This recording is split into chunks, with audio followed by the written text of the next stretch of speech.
नमस्कार प्रिय विद्यार्थियों, मैं डॉक्टर पी.सी. मीणा, सहआचार्य राजनीति विज्ञान, राजकीय महाविद्यालय राजगढ़ अलवर से हूँ। BA part first, paper first का टॉपिक अवधारणाओं पर आज मैं चर्चा करना चाहूँगा। राजनीति विज्ञान में 3 अवधारणाएं हैं: शक्ति, सत्ता और वैधता। आज मैं आपको शक्ति के बारे में बताना चाहूँगा। राजनीति विज्ञान में शक्ति कोई नवीन तत्व नहीं है। प्राचीन काल से लेकर आज तक राजनीति में शक्ति तत्व की प्रमुखता को स्वीकार किया गया है। राज व्यवस्था को अगर कोई तत्व ने प्रभावित किया है तो शक्ति ने किया है। अरस्तु ने से लेकर आज तक राजनीतिक विज्ञान के जितने भी विद्वान हैं, उन्होंने निस्संदेह शक्ति को राजनीति विज्ञान में केंद्रीय अवधारणा के रूप में स्वीकार किया है। कैटलिन ने शक्ति को विज्ञान मानते हैं।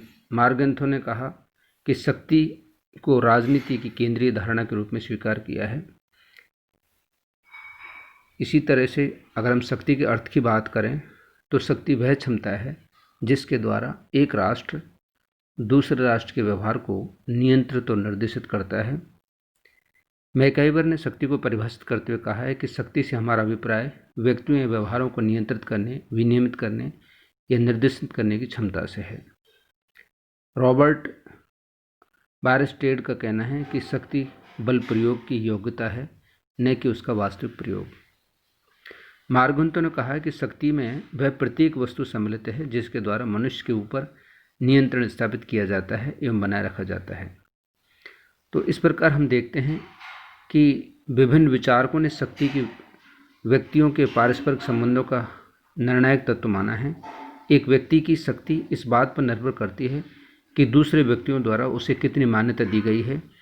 जब शक्ति संपन्न व्यक्ति अन्य लोगों पर प्रभाव डालता है तो वह अनेक साधन अपनाता है। शक्तिधारी व्यक्ति के कार्य के प्रति दूसरे लोगों की प्रतिक्रिया होती हैं और वे इस प्रतिक्रिया के द्वारा शक्ति के क्षेत्र को निर्धारित करते हैं। तो शक्ति का राजनीति विज्ञान में अत्यधिक महत्व है। अब राजनीति विज्ञान में शक्ति के स्रोत या आधार कौन कौन से हैं? तो सबसे पहले अगर शक्ति के स्रोतों की बात करें तो नंबर 1 ज्ञान।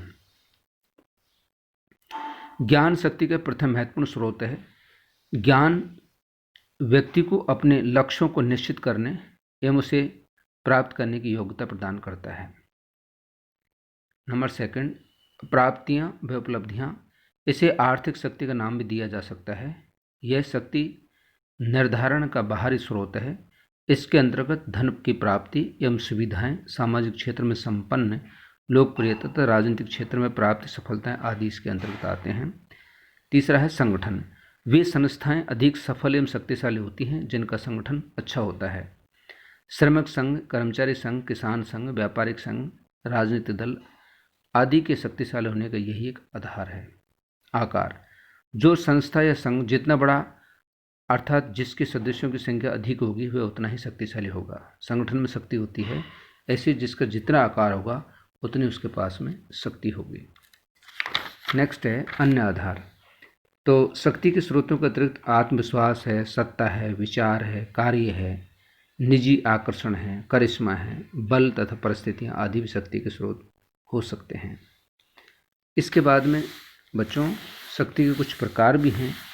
तो शक्ति के प्रकारों को लेकर विद्वानों में अलग अलग मत देखने को मिलते हैं। गोल्डहैमर और सिल्स ने कहा कि शक्ति के 3 प्रकार की होती है: बल, प्रभुत्व और चातुर्य।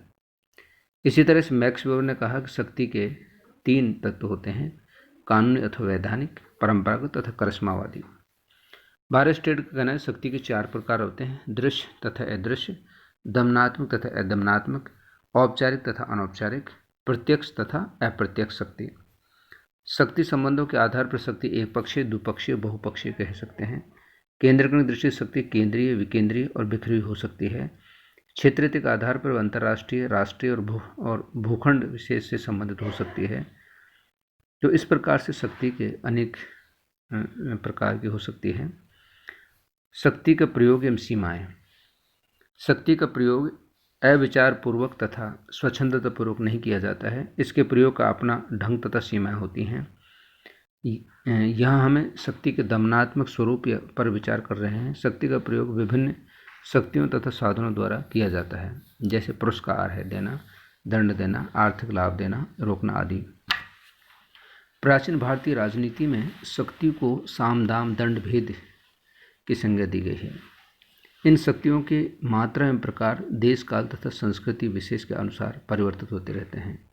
तो इस प्रकार हम देखते हैं बच्चों, शक्ति का राजनीति विज्ञान में प्रारंभ से यानी प्राचीन काल से लेकर और आज आधुनिक काल तक शक्ति के हम अत्यधिक महत्व देख सकते हैं और शक्ति को राजनीति विज्ञान की एक केंद्रीय अवधारणा के रूप में हम स्वीकार कर सकते हैं।